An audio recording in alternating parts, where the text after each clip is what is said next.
we serve. Of 16 different demographic groups, they include African Americans, the faith community. And if you'll take notice, do you see working class? Do you see, I mean, honestly, do you see poor or working class? You see and this, this is one of those hallmarks of the Democrats where they're just they do so this is how they divide. This is how they divide. They can't just say they work for the American people. They've got to chop it up into 30 different things. That way they can specifically leave out groups. They can specifically discriminate against groups. I mean, that's essentially what they are doing. And you can see on there, men aren't on there. Poor people aren't even on there, which is insane.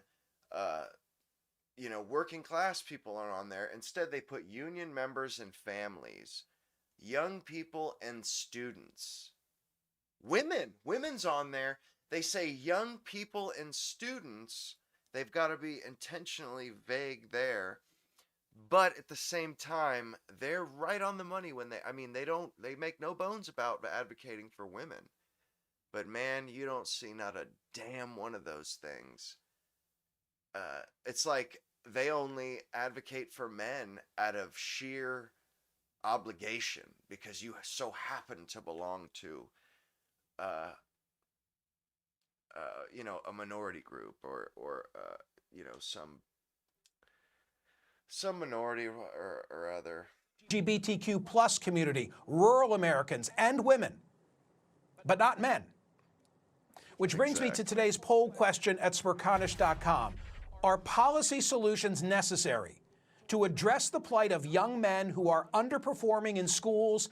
Isn't that funny? Are policy solutions needed to correct the egregious fallout and collateral damage from our policies? Nay, not even their policies. It's not that this is collateral damage. They went after the gender equality thing as a straight up zero sum game. That the only way for women to get more was to take it from men. It couldn't be a rising tide leads all boats. They had to take it from men. They took it from men. They took it from men, and now they're like, do we need policy to fix what we messed up?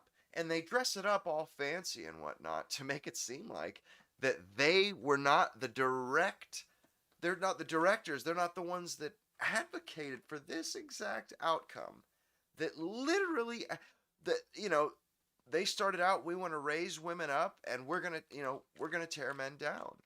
I mean, really, they cannot, like how they kind of spin and pretend that that their fingerprints aren't on the murder weapon, and it's just chef's kiss for the political theater. I mean, propagandists, like Joseph Goebbels would frickin' blush at these people.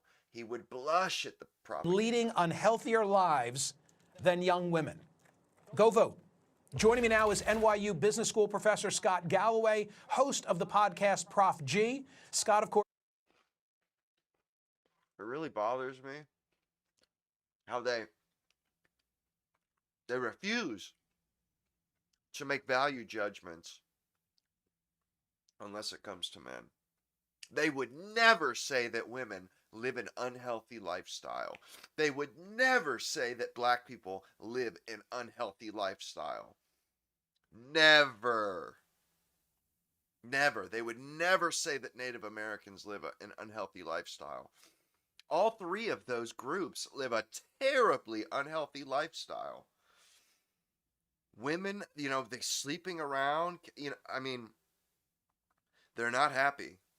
They're not happy. I mean, I keep hearing this male loneliness epidemic. No, that's not what it is. It's a males want to be left the hell alone epidemic. It's a female loneliness epidemic. But he said they're not living healthy lives. They would never say that about anybody else. That this is the crux. Everything is two-tiered. everything is rules for one group and rules for another.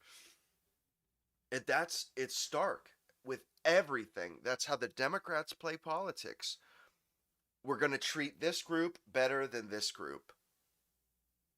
Well, Has been at the they're forefront of losing now. discussions about the plight of young men who feel forgotten. Great to have you back. That Claire Kane Miller piece Forgotten by who? The Democrats. in the New York Times, I thought really interesting because the men in this category whom she interviewed, she said they're not misogynist. They're more focused on the economy and what they perceive to be their lack of economic opportunity. Will you speak to that issue? Great to see you, Michael. Yeah, it's interesting. It would be incorrect to assume that it's men who want to go back to the past and are some way. This isn't thinly veiled misogyny. As a matter of fact, among Gen Z and millennial men, they're very supportive of gender equality. So it's not that they're moving towards the Republican Party. They feel abandoned by the Democratic Party. And that is, if you have a group, the Democratic Party right now, Michael, is facing the same issues as some of the DEI apparatus at universities. And that is when you are purposely and explicitly advocating for 76% of the population, are you advocating for them or are you discriminating against the 24%? And that's how I think a lot of young men feel. Quite frankly, they just don't feel seen by the Democratic Party. To the issue of economics, you reference college, where pretty soon with these trends, we're going to have 2-to-1 female to male college grads. Women in urban areas under the age of 30 are now making more money than men. More single women own homes than men. And by the way, those are wonderful things. And most men don't resent that. Nobody cares that women own houses. Nobody cares. Let them buy cats and live in their houses. We don't care about them. We care about us. Us. That's what's important. Me, my life. Us. Nobody gives a shit how well women are doing. Nobody cares how many diplomas they have. I'll wipe my ass with a college diploma from Harvard. It means nothing. No company in this country would value everybody that I know that works in any corporate environment or any business that's national or international, which a lot of people around me do. Not all of them secretly say that yeah, they would prefer they take somebody with no college education, green, off the street, and train them themselves. They would rather a clean slate than to get some piece of garbage out of college that is going to come and criticize them. What they see is a huge apparatus and resources and rhetoric and very inspiring speeches about the importance of advocating for every single group but young men. Yeah, it doesn't seem to be a popular position to carry that flag. And I want to show you something. I'll read it aloud in case you don't have return. There was a headline in the New York Times, Trump courts the Maniverse. There it is. Big story, well done story. And I took a look, Scott, at some of the comments, and this one caught my eye because it was typical. Put that up on the screen, Catherine. So this person said, that headline says it all. A bunch of bros with fake jobs, preaching to a bunch of bros with no jobs, being courted by a tiny man who has never held a job that he was qualified for. And I could read you 10 like that, more than 10 like that. And I think that's part of the reason why, you know, there's this mindset out there like, screw these guys, they don't need assistance. Many of them are young white men. They've been privileged to begin with.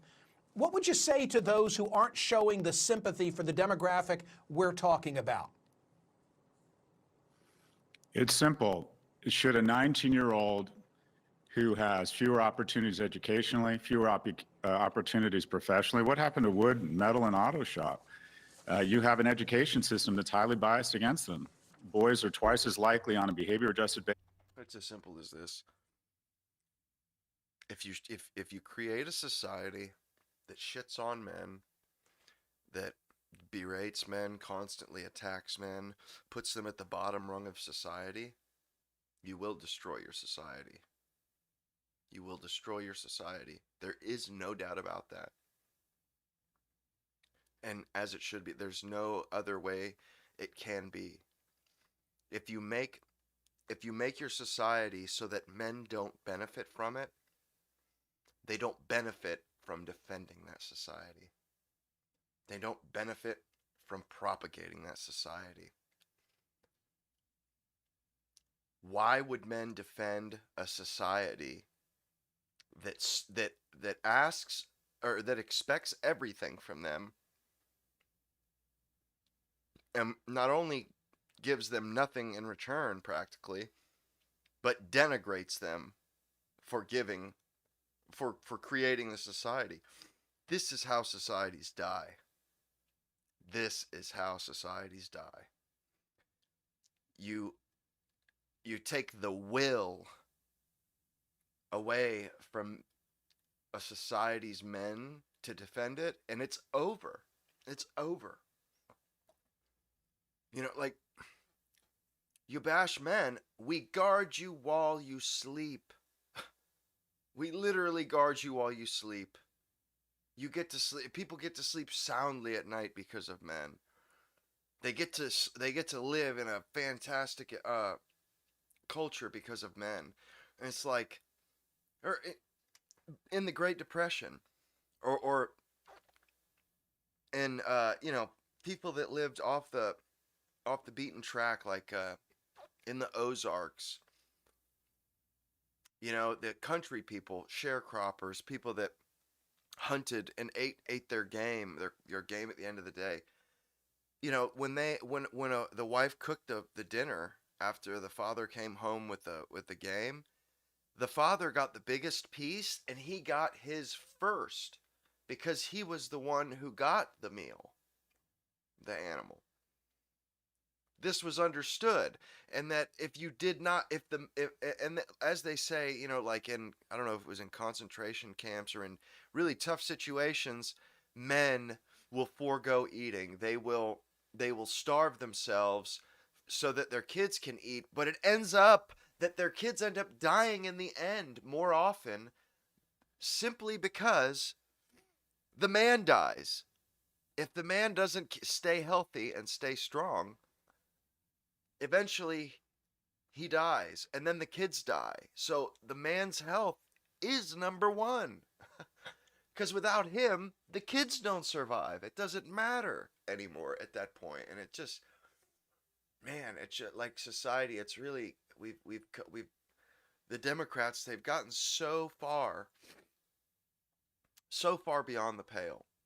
They've set themselves up as the absolute enemies of